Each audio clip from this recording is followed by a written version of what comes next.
Shalom, salam sejahtera di dalam nama Tuhan Yesus Kristus. Tetap bersama saya, Pendeta Binsar Sianipar, BBS, dari Gereja Alkitab Allah Esa. Bapak Ibu sekalian, saya tetap pada tema-tema dasar ya. Maksudnya tema-tema dasar itu adalah hal-hal yang mendasar ya. Yang apa? Alkitab tulis begitu mengenai Allah ya. Saya selalu berulang kali terus mengingatkan ya, bahwa yang Alkitab katakan adalah Allah satu, bukan Allah kesatuan. Tidak pernah Alkitab menulis Allah kesatuan. Hanya para pendeta di luar sana ya, itu yang suka menafsirkan ya, bahwa Allah itu kesatuan gitu. Karena mereka terpengaruh oleh doktrin dari Tertullianus ya, yang mengatakan bahwa Allah itu pribadi ya, 3 pribadi tapi 1 hakikat gitu ya. Kita akan memeriksa ini ya, memeriksa 3 pribadi 1 hakikat. Namun sebelumnya saya akan mengutip ya ayat Alkitab ya, bahwa Tuhan Allah itu satu ya. Tuhan adalah Allah, tercatat dalam kitab Ulangan 6 ya, ayat 4 dalam Perjanjian Lama. Lalu dalam Perjanjian Baru dikutip oleh Yesus ya, dalam Markus 12 ayat 29. Dengarlah hai orang Israel, Tuhan Allah kita ya. Tuhan adalah Allah ya. Tuhan itu esa ya. Tuhan itu esa. Nah, dalam Perjanjian Lama ya, kita lihat esa itu satu. Dalam di kitab Yesaya 44 ayat 6, satu atau kesatuan. Kita lihat, beginilah firman Tuhan, Raja dan Penebus Israel, Tuhan semesta alam ya. Tuhan itu ditulis pakai huruf besar semua ya, huruf kapital ya. Itu terjemahan dari YHWH ya, oleh Lembaga Alkitab Indonesia. Kata ini ya, saya ulang lagi ya, dari Yesaya 44 ayat 6 ya. Ini menegaskan bahwa Tuhan itu Allah, Tuhan itu satu ya. Beginilah firman Tuhan, Raja dan Penebus Israel, Tuhan semesta alam. Akulah yang terdahulu, aku ya katanya, dan akulah yang terkemudian. Tidak ada Allah selain daripadaku. Nah ini kata aku saja itu membuktikan satu ya. Jelas bukan kesatuan. Ini yang berbicara adalah YHWH. Ya, lalu kita lihat Yesaya 44 ayat yang ke-24.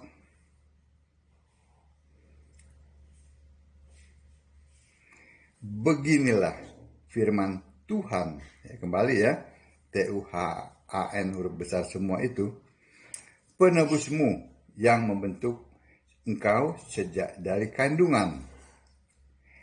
Akulah Tuhan yang menjadikan segala sesuatu yang seorang diri. Aku Tuhan yang menjadikan sesuatu seorang diri ya. Membentangkan langit, yang menghamparkan bumi. Siapakah yang mendampingi aku? Jelas ini semuanya menyatakan satu ya. Bukan kesatuan. Kalau ini dikatakan pribadi-pribadi, berarti pribadi ini mengkup 2 pribadi yang lain, mengkudeta. Ya, kalau itu pemahamannya bahwa ada 3 pribadi dalam 1 hakikat. Jadi Allah itu satu. Lalu kita lihat dalam perjanjian baru ya, di Roma 10 ayat 12.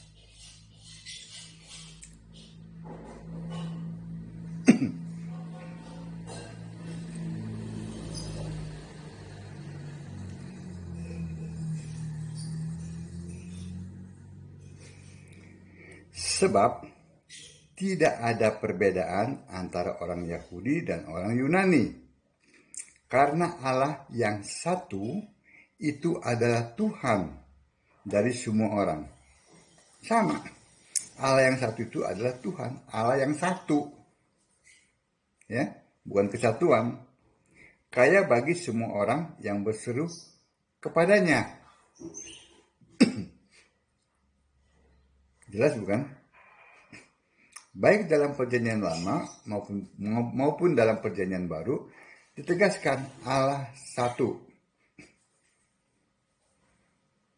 bukan tiga pribadi. Tadi seperti yang saya sampaikan, ya. Kalau itu ada pribadi siapa yang berbicara? Pribadi ke satu, kedua, atau ketiga? Kalau pribadi yang pertama berbicara, berarti dia mengkudeta pribadi 2 dan 3. Ya kan? Karena dia katakan satu. Tidak seperti itu. Alkitab mengatakan Allah satu, bukan kesatuan. Bukan kesatuan dari Bapa, Anak, Roh Kudus. Tidak. Allah satu. Mari kita cek kepada anak TK. Ini pemahaman para dokter teologi. Harus kita cek sama anak TK. Anak TK di sekolah sekuler, kita tanya, anak-anak, ya, ini ada bapak, ada ibu, ada anaknya namanya Budi. Sama gak? Pasti mereka bilang tidak. Karena bapak bukan ibu, ibu bukan Budi. Nah kan, beda kan? Nah, beda. Tetapi kan mereka itu guru. Ada berapa guru? Oh, ada 3. Loh kok 3? Iya kan bapaknya guru. Ibunya guru. Budi kan guru.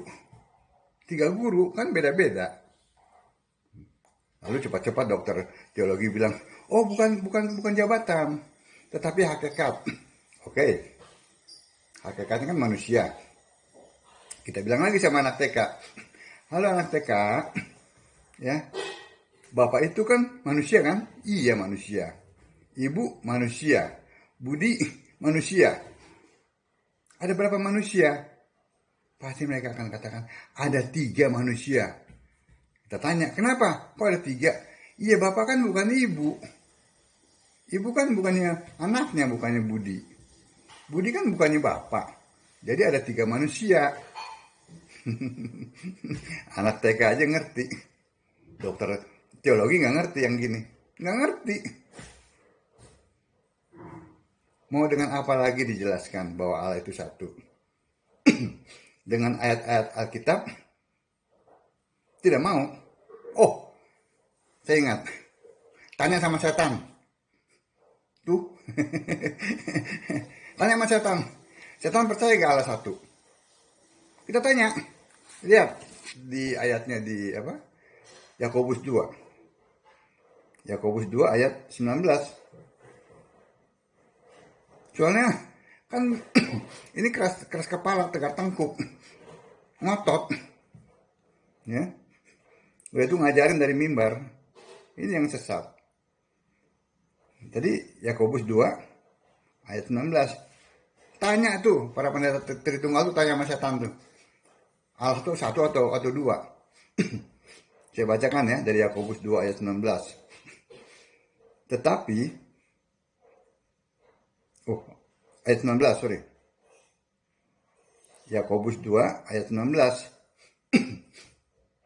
Engkau percaya bahwa hanya ada satu Allah saja. Itu baik.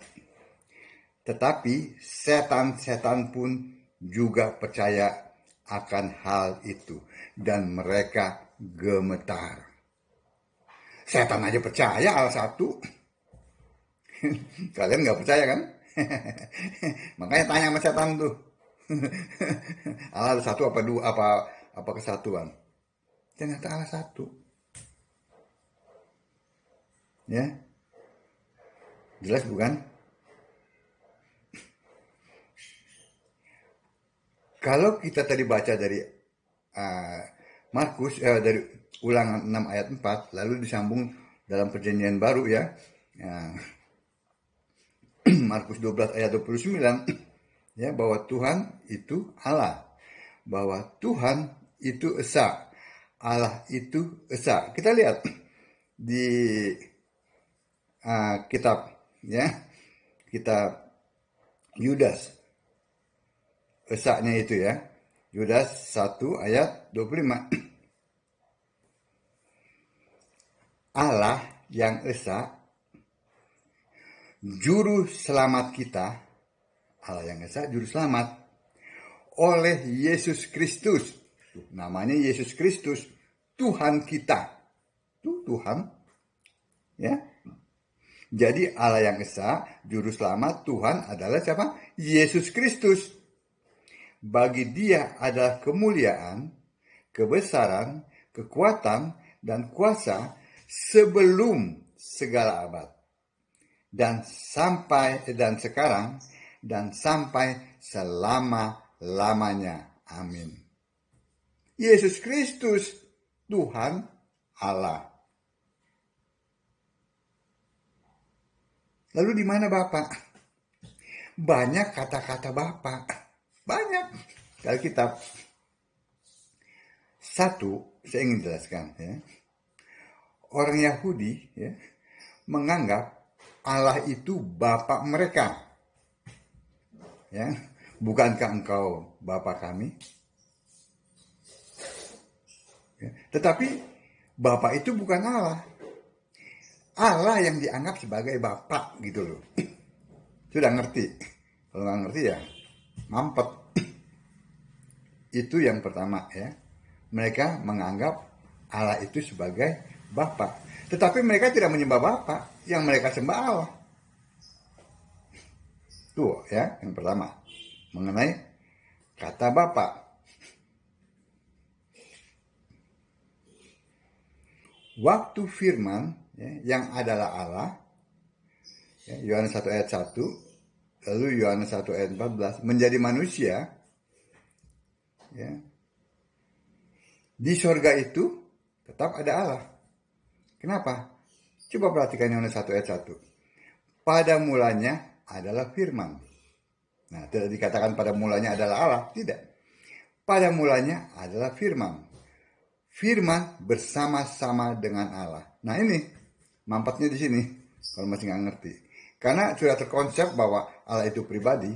Jadi firman bersama Allah itu mereka berpikir ada dua, ada firman, ada Allah. Lalu dilanjutkan, firman adalah Allah. Pada mulanya adalah firman, firman bersama-sama dengan Allah. Firman adalah Allah.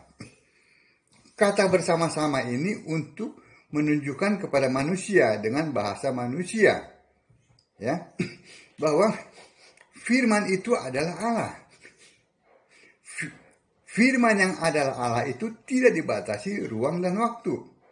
Pada saat firman itu yang ada di surga, dia menjadi manusia, ya, di surga tetap ada firman.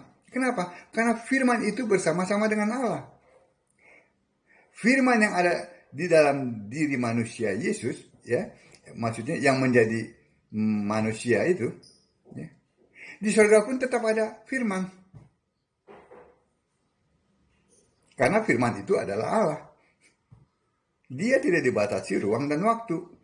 Nah, firman yang adalah Allah ini yang menjadi manusia, inilah yang berkarya.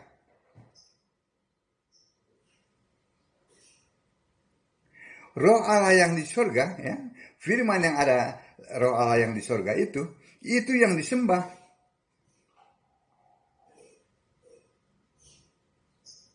Jangan berpikir ada dua. Nah, firman yang adalah Allah yang menjadi manusia ini, menjadi manusia ya, dari roh menjadi fisik. Dia mati di kayu salib, ya, menggenapi Kejadian 3 ayat 5. Lalu dia bangkit menjadi apa? Dijadikan Tuhan dan Kristus. Dari roh menjadi fisik, fisik manusia, kembali lagi menjadi roh. Nah, posisinya kembali lagi pada Yohanes 1 ayat 1. Firman bersama-sama dengan Allah. Nah, pada saat manusia itu bangkit dan naik ke surga, itu kembali menjadi roh. Ya, menjadi firman. Ya. Lalu namanya menjadi nama yang baru, yaitu anak domba. Sebab itu, ya, kalau kita lihat di kitab Wahyu, ada tahta Allah, ada tahta anak domba. Sama dengan Yohanes 1 ayat 1. Pada mulanya adalah firman. Firman bersama-sama dengan Allah. Firman adalah Allah.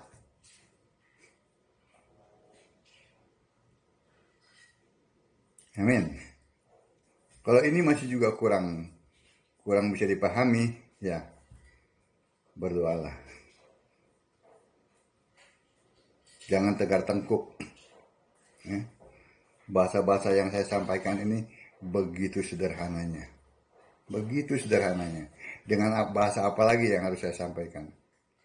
Untuk bisa membuat para pendeta di luar sana ini mengerti bahwa Allah satu dan bukan kesatuan.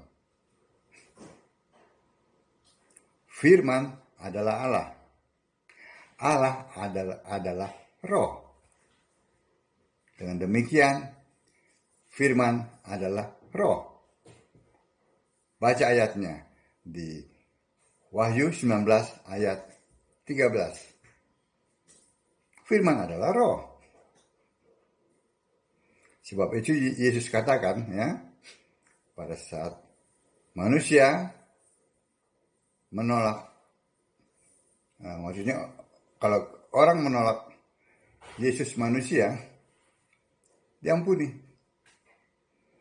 Tapi pada saat Yesus kembali, ya, menjadi Allah, menjadi Roh Kudus, Yesus kan Roh Kudus, ya, Kisah 16 ayat 67 ya kalau tidak salah itu.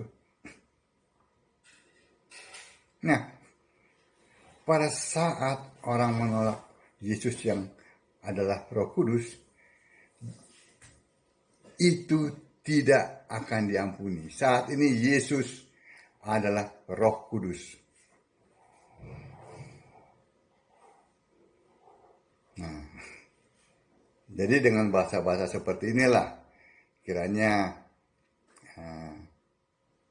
para pendeta di luar sana juga dengan pengikutnya yang tegar tengkuk itu dapat melihat dengan jernih, ya, bahwa Allah satu dan bukan kesatuan. Allah itu adalah Yesus Kristus dan bukan Bapa, Anak, dan Roh Kudus. Shalom.